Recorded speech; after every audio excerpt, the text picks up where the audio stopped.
Afterword. First, my gratitude to the readers.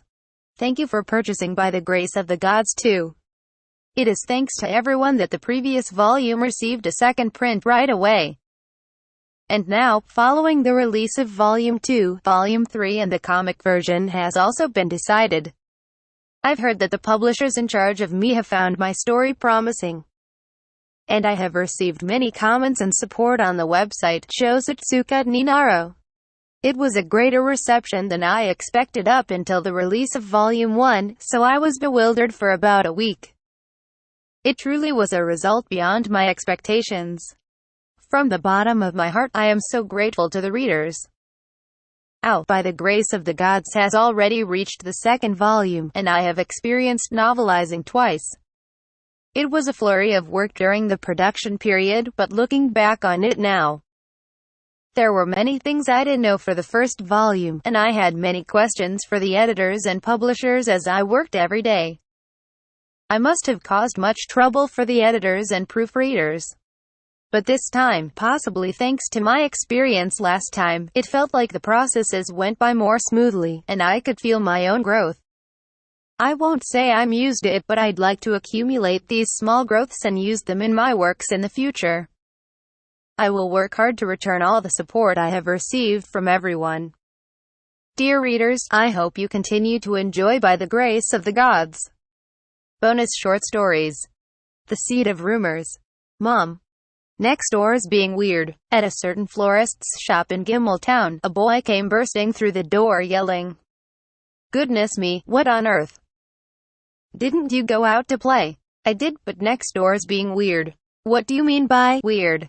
"Just come and see, if you insist." There were no customers in the shop at the moment. Checking the empty lot next door shouldn't take too long anyway. With that thought in mind, the woman followed her son outside, where a peculiar feeling overcame her. There certainly is something weird, right? It's all clean all of a sudden. As far back as she could remember, the space next door had always been an empty lot. An empty lot with the remains of an abandoned building and long, untended weeds. However, the empty lot she was staring at now vastly differed to the one in her memory. To be specific, other than one section of the building and weeds, it was completely clean. But there was something else strange about it. Did someone clean it up? Maybe, but when could it have happened? It was the same mess as always yesterday. When the boy pointed that out, the woman cocked her head and thought about it. She considered the amount of work required to change the building in her memory to the one before her. How many hands would be needed in order to carry that out, and so silently that she didn't even notice while running a business next door? Weeds aside, the demolition of the building would have required explosives. It was hard to imagine she would miss that from next door. How mysterious. It was indeed an unsolved mystery, but it wasn't as though it caused problems for her store or her family. She should bring it up with her friends in the neighborhood, perhaps someone would know something. She didn't thinking about it any further that day as she returned to her own work. Then, the next day, she witnessed the work going on with her own eyes, and found out the particulars. It became the topic of conversation between her and her friends visiting the shop. "Oh, Pauline. About your next-door neighbor. It got cleaned up so quickly. What happened?" "Apparently a new store is setting up there. A young adventurer child was working on it earlier." "Oh my, is that so? What kind of store? I wonder who will work there." "A laundry service. He gave me this bag and said it would cost just 10 suits to wash a full bag of clothes." "Oh, wow. A bag this size for 10 suits is quite cheap. But is it safe to use? If it's that cheap, perhaps the service won't be so good, or things might be stolen." "That's true. But the child who gave me this bag didn't seem like a bad person. Though he was a little strange." "What was he like?" "He didn't seem to be that far in age from my daughter, but his manner of speech was so polite. He said the words 'my store,' so he's either a shop assistant or the son of the manager. But he also called himself an adventurer. If he's the same age as Rennie, isn't that a bit young? Maybe it's his dream to be an adventurer."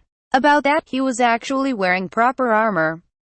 And he was also the one who cleaned up the lot. I watched him for a while and he demolished the building at a tremendous speed for someone working all alone. I was shocked. He didn't look like he had much strength, so his forte must be in magic. When Pauline explained the things she'd seen and heard, one of the women remembered something. A talented child magician, polite, and an adventurer. What about him? I think I've heard of that boy from someone else. Who was it? Did he have any other notable characteristics? Let me think. He used slimes to do the weeding. A staggering number of them, too. As soon as she heard that, the other woman exclaimed, I remember. Wasn't there a huge incident recently? You know, at the North Mines. The place that the public office wasn't maintaining? Yeah, and then goblins started living there because of that. There was even a king goblin. How terrifying, honestly. That's right. The goblins were exterminated successfully, but there were tales of a child who used a ton of slimes to help out in a big way. He's that boy?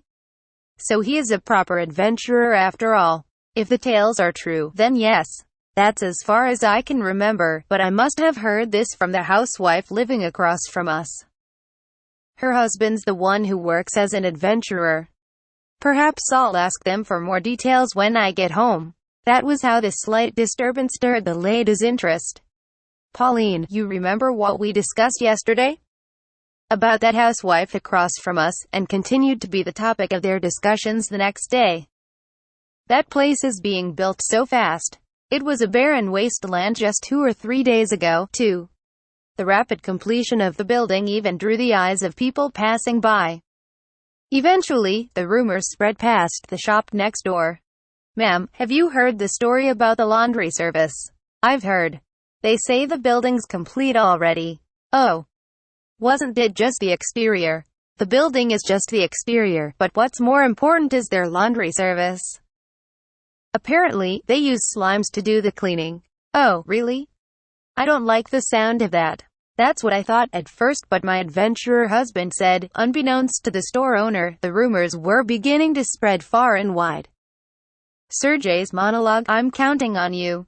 Leave it to me. Serge Morgan, owner of a store in the town of Gimel, leaned back in his seat after his employee left at his command. The seat creaked at the sudden strain.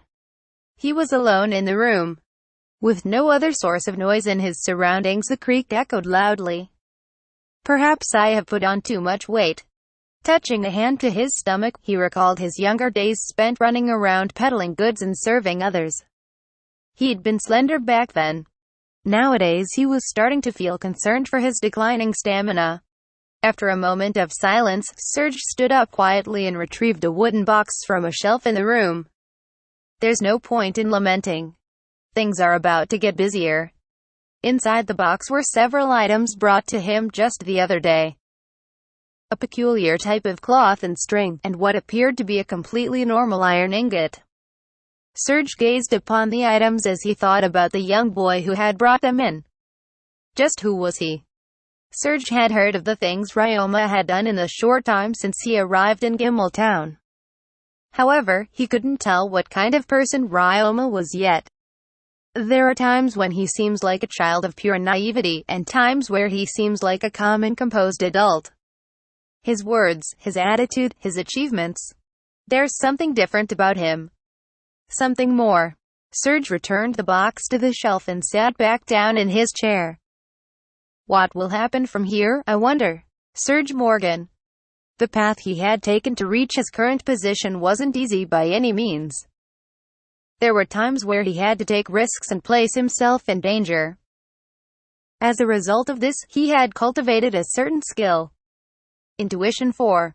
There's no way I could have ignored this in the first place, being a request from the Duke's house and all.